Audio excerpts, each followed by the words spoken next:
The road into the city feels longer than it should. You ride your horse along the cracked asphalt, past hollow billboards that hum with advertisements tailored for people who are no longer here. A voiceover loops above you on a low hover drone. Stay aligned, stay productive, stay safe.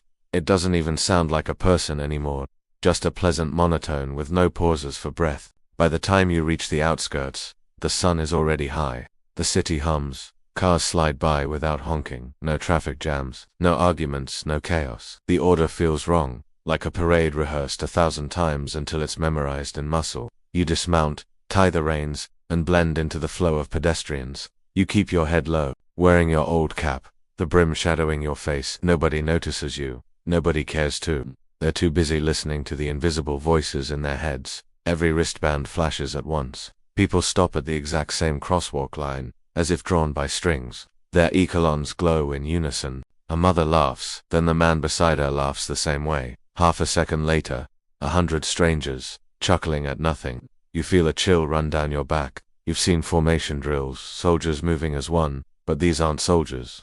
These are ordinary citizens, every movement predicted, timed, choreographed. You step into a diner, an old habit pulling you to a place that smells of frying oil and coffee. The booths are filled, but no one looks at each other.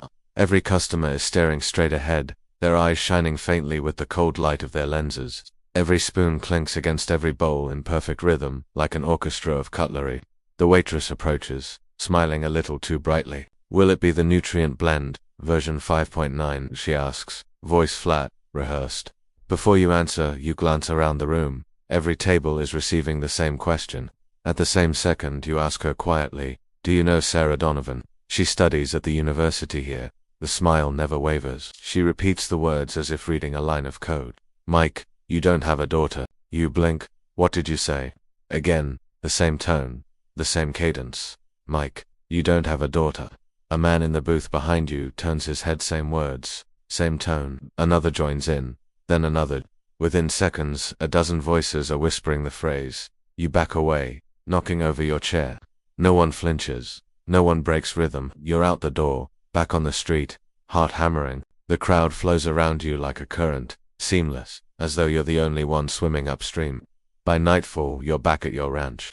You light a lantern, drag out your old decoder, and twist the dials until the pulse returns. It's louder now, a steady thrum like a war drum. You write down the intervals in your notebook, matching them against the strange routines you saw in the city. Every spike lines up, noon, midnight, precise to the second. You stare at your notes until your eyes blur. The pattern looks like something you've seen before. Not on the battlefield, but in the control room of a satellite array. A rhythm used to align orbital transmissions. Military tech.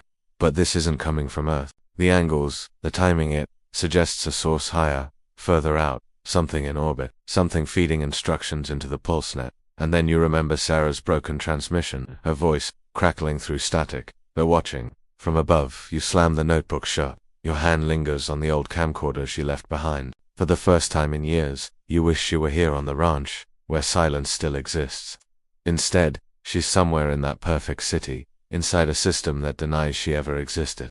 You look out into the night. The horizon glows faintly, not with fire, but with a steady shimmer of digital light climbing into the clouds. It's almost beautiful, almost, you whisper, more to yourself than anyone else. They've turned the whole country into soldiers. But who's giving the orders?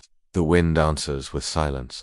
And in the distance, far above the atmosphere, something vast and geometric blinks once, then vanishes into the stars.